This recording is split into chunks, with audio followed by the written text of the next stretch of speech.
اداري ولا تجاري، ايه افضل عائد استثماري؟ ازيك يا هاني؟ ازيك يا مستر صبري؟ عامل ايه؟ كله تمام؟ الحمد لله. لو انا دلوقتي حابب استثمر في الاداري او التجاري، إيه الاحسن ان انا اروح التجمع الخامس ولا العاصمه الاداريه وليه؟ تمام. سؤال مهم جدا النهارده لاي حد بيفكر يستثمر في حته التجاري او الاداري. اول حاجه ممكن نتكلم عنها، لو انا بستثمر ومحتاج استثمر فلوسي على الشورت تيرم، لازم ابقى فاهم انا محتاج النهارده استلام قريب. تمام. يبقى هتجه لمنطقه التجمع مثلا، لان هي منطقه اوريدي عايشه وفي مشاريع موجوده فيها استلاماتها في خلال سنه او سنتين، وفي حاجات ريدي تو موف. فانا اقدر النهارده ان انا اشتري مكتبي وابتدي اجره، واعاده تدوير وتشغيله سهله، مش بتاخد معايا وقت طويل. لكن لو محتاج حاجه على الناحيه التانية على اللونج تيرم، يبقى هتجه ناحيه العاصمه الاداريه سواء في التجاري او الاداري. تمام. لان احنا العاصمه الاداريه لسه برضو معدل التشغيل فيها ما ابتداش، مع بدايه نقل الوزارات والسفارات والكلام ده كله هيبتدي يبقى في ترافيك هناك، فالدنيا هتشتغل، بس ده هياخد مننا شويه وقت. تمام. العوائد بتاعه الايجارات النهارده يعني ممكن نقول برسنتج كده من ناحيه التجمع الخامس. في التجمع مثلا.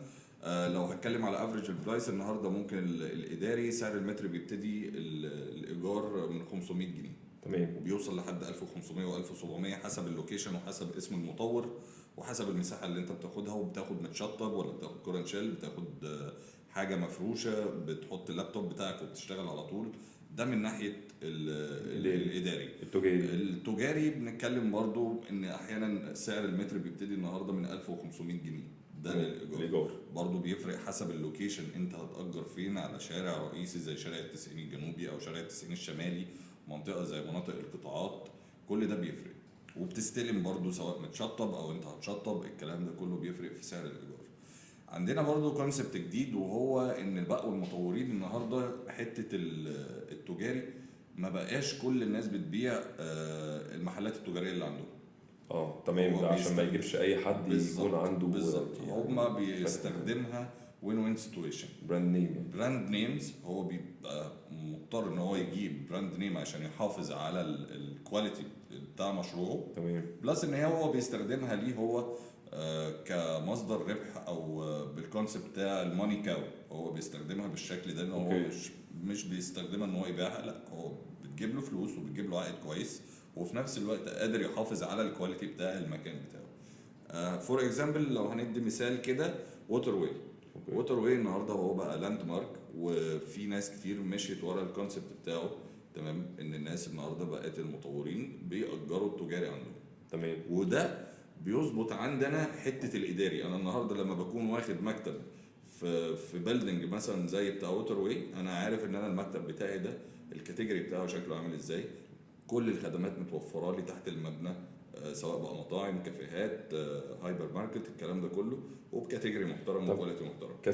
كسعر لو انا راح اشتري عامه يعني دلوقتي في التجمع والعاصمه، تمام. تقريبا برضو العاصمه بالنسبه لي هيبقى احسن عشان هيبقى اقل سعر متر، فانا هقدر برضو استثمر كويس ده في اللونج تيرم. بالعكس واحنا تقريبا الارقام بالنسبه لاسعار المتر النهارده سواء اداري او تجاري متقاربه. اللي ممكن اقول لك ان هو في فرق في السعر الاداري. الاداري بالظبط. الاداري ممكن في العاصمه تلاقي ارخص من التجمع، اندر كونستراكشن. بالظبط، عشان لسه اندر كونستراكشن. لكن التجاري النهارده سعر المتر التجاري وصل في منطقه زي السي بي دي، منطقه الاعمال المركزيه في العاصمه، وصل لحد 300,000 جنيه. تمام. يعني بنستارت من 170 180,000 جنيه لحد 300,000 جنيه. ليه منطقه زي دي بيواصل السعر فيها ده والناس بتتخض النهارده لما بتسمع الارقام دي؟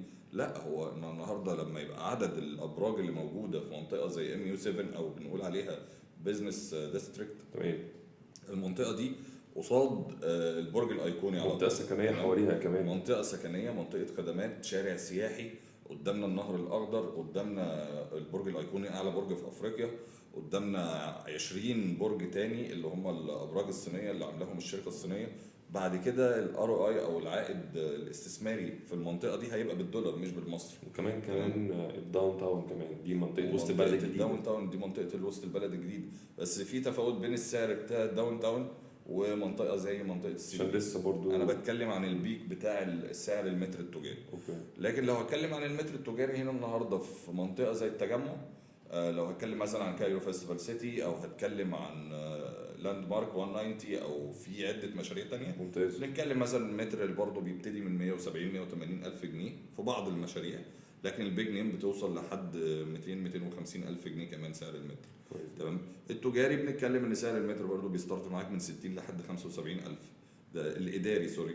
في منطقه التجمع يعني بيوصل لحد 65 و70 الف و75 الف. وده برضه بينطبق على الكلينكس، ومعظم الكلينكس برضه بتتجه ان هي بتتشطب النهارده، بتستلمها متشطبه بالتكييفات. لو حد حابب ان هو يعمل دينتال كير احنا بنقدر نسلمه الحاجه متشطبه بالتجهيزات بتاعتها. بس انا شايف برضو انا دلوقتي كاند يوزر احسن لي ان انا اقعد في التجمع الخامس كاند يوزر، عشان انا لو انا مأجر في التجمع الخامس وعايز اشتري حاجه واستلام قريب، فانا هشتري مكتب اداري في التجمع الخامس. انا تقريبا انت بتشاركني في الراي ده ولا؟ انا بشاركك في الراي ده، بس هي الفكره من حاجه يا مستر صادق، عشان نبقى اونستلي قوي مع الناس اللي بتسمعنا. عندك احنا في كل فتره كده النهارده بقى بيطلع لنا ترند، تمام؟ مش ترند في الفراغ، لا هو ترند بشكل عملي اكتر. تمام. الفتره اللي فاتت او السنتين اللي فاتوا كان في ترند العاصمه، سواء من ناحيه الكوميرشال او الادمنستريتيف. جهاز العاصمه كان بيطارح اراضي كتير، المستثمرين ابتدوا يضخوا فلوسهم، فطلعت حجم المشاريع كبير قوي، تمام؟ فده ادى فرايتي وادى للناس سهوله ان هم يقدروا يستثمروا فلوسهم في حته التجاري والاداري. والكونسبت ده من 10 سنين ما كانش موجود. نادرا لما كنت تلاقي اند يوزر اصلا رايح يشتري عقار تجاري او اداري. النهارده ده بقى مفهوم والعميل بقى فاهمه كويس. بس انا شايف العاصمه طبعا عشان دي منطقه لوجستيه، وفي اختلاف جدا ما بين التجمع الخامس والعاصمه الاداريه من حته البنيه التحتيه، مظبوط. حته الطرق، المحاور، الكلام ده المدينه كله من مدن الجيل الرابع. الجيل الرابع طبعا. مظبوط. فاختلاف. فانا كاند يوزر انا هروح التجمع الخامس كمستثمر، او ممكن اروح التجمع او اروح العاصمه الاداريه طبعا عشان مستقبل، عشان فيها كل الفاسيلتيز الموجوده مش موجوده في حتت تانية. طبعا انا بوافقك الراي ده، بس هي الفكره ان زي ما قلت لك ان في حد بيستثمر هو محتاج الار او اي بتاعه في اسرع وقت، فهنقول التجمع. تجمع لان انت النهارده هتستلم حاجتك هتقدر تشغلها بكل سهوله، وعندك الترافيك اللي انت المطلوب. ممتاز. الاكسبيليتي سواء بقى انت بتأجر مكتب هيتفتح شركه، فده هيوفر للموظفين اللي جايين عندك بسهوله. لكن العاصمه ابعد شويه.